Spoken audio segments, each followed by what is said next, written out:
વિસ્તારોમાં દેશી દારૂની પોટલીઓ પીધા પછી લોકો ત્યાં જ પોટલીઓ નાખીને જતા રહે છે। ત્યારે આ ઘટનાનો વિડિયો વાયરલ થતા પોલીસની કામગીરી સામે અનેક સવાલો ઊભા થયા। પાદરા પોલીસ સ્ટેશન હદ વિસ્તારમાં આવેલા શહેરા ગામ ખાતે લક્ષ્મીબેનના ખેતરમાં બિંદાસ બેધડક દારૂની પોટલીઓ પીધા પછી લોકો ત્યાં જ નાખીને જતા રહે છે। લક્ષ્મીબેનનું કહેવું છે કે ઠીકરિયા તેમજ ખાધા ગામથી લોકો દારૂ લઈને આવે છે। વિડીયોમાં બતાવેલી જગ્યા પર આવીને તેઓ દારૂ પીવે છે અને ત્યાં જ પોટલીઓ પીધા પછી ફેંકીને જતા રહે છે। વધુ પ્રાપ્ત માહિતી અનુસાર રોજ સાંજના સમયે 50 થી 100 જેટલા લોકો અહીં આવીને દારૂ પીતા હોય છે અને તે બાદ પોટલીઓ ત્યાં જ નાખીને ચાલ્યા જતા હોય છે। શહેરા ગામથી નજીક આવેલી શાઘી આઉટપોસ્ટ બીગ જમાદાર સામે આ ઘટનાને લઈને અનેક સવાલો ઊભા થયા છે। ગુજરાતમાં દારૂબંધી કાગળ પર છે તેનો એક ઉત્તમ નમૂનો શહેરા ગામના લક્ષ્મીબેન દ્વારા ઉજાગર કરવામાં આવ્યો છે। લક્ષ્મીબેન દ્વારા વિડીયો ઉતારીને વાયરલ કરવામાં આવ્યો અને મીડિયાનો સંપર્ક સાધવામાં આવ્યો। આ બંને ગામ ખાંધા અને ઠીકરિયા ગામથી લોકો અઢળક દારૂ લઈને આવતા હોય છે અને તેમના ખેતરમાં જ દારૂ પીવે છે। ત્યારે ઢોર ઢાકર માટે ચાર લેવાની હોય તેમજ તેમને ખેતરનું કામ કરવાનું હોય ત્યારે ત્યાં ખૂબ જ મોટા પ્રમાણમાં દારૂ ગંધાતો હોય છે અને આ દારૂ પોલીસની મહેરબાનીથી જ મળે છે કે શું પોલીસ કામ નથી કરતી? કેમ આ બંને ગામમાં દારૂ બંધ નથી? ખાંધા અને ઠીકરિયામાં લક્ષ્મીબેન દ્વારા પોલીસ સામે સવાલો ઊભા કરવામાં આવ્યા છે। વારંવાર પાદરા પોલીસ દારૂના મામલે નિષ્ફળ જતી હોય તેમ જોવા મળી રહ્યું છે। તો હવે જોવાનું રહેશે કે આઉટપોસ્ટના બીજ જમાદાર દ્વારા કેટલી જલ્દી ખાંધા અને ઠીકરિયા જેવા ગામમાં દારૂબંધી કરાવવામાં આવે છે અને શહેરા ગામમાં લક્ષ્મીબેનના ખેતરમાં દારૂ પીવાનું કેટલી જલ્દી બંધ થાય છે તે તો હવે આવનાર સમય જ બતાવશે। કારણ કે આ વિડીયોમાં જોઈ રહ્યા છો કે દારૂની પોટલીઓ જોવા મળી રહી છે। આ પોટલીઓ આવે છે ક્યાંથી?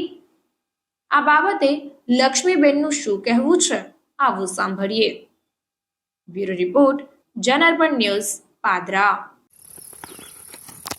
ખેતરમાં આવા બધા બોટલો નાખ્યા છે અને આ બધા પોટલો ને બોટલો બધું નાખ્યું છે। હું પોલીસવાળાને કહેવા જાઉં છું તો પોલીસવાળા મને એવું કહે કે દારૂ કંઈ મળતો નહીં અને મારા ખેતરમાં બધું મારે ઘાસ વાળવાનો થાય આગળ બધો પોટલો નાખીને અને બધું આખા 2 ક્વિન્ટલ જેટલો પોટલો પડ્યો છે। આ બધોય દારૂનો ઠીકરિયા મળે છે અને ખોંધા મળે છે પણ આ લોકો કોઈ એક્શન લેતા નહીં ને પોલીસવાળા ભરણ લે છે ઠીકરિયાનું ને ખોંધાનું।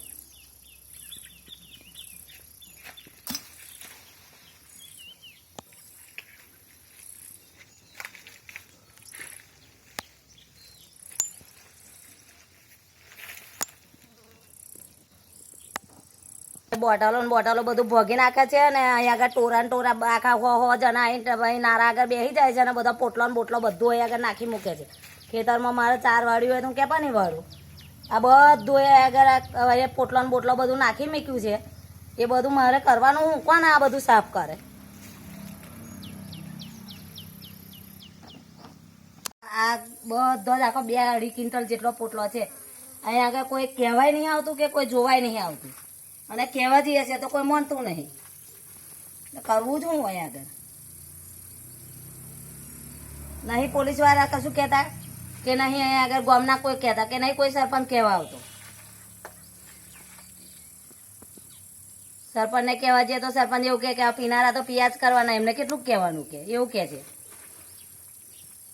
તો મારે 4 પૂંજો વાળવો હોય કે મારે કંઈ ભેંસોને ખવડાવવું હોય તો આ ભેંસોને પેટોમાં ના જાય? મારે માણસ નહીં તો માણસ સાફ જ કોણ કરે? આગળ આવું એમના બધા ગંદવેડા નાખેલા મારે સાફ કરવાનું?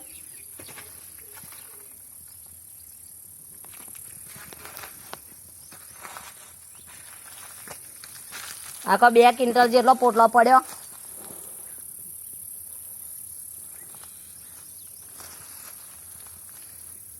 મારે આ પોટલો બંધ થાય ને એવું જ જોવે, આ પોટલો બંધ થાય ને એવું કરી આલો મને। મારા નારા આગળ કોઈ બેહું ના જોવે। સમાચારોની ઝડપી અપડેટ માટે હમણાં જ જન અર્પણ ન્યૂઝ ચેનલને લાઇક, શેર અને સબસ્ક્રાઇબ કરો।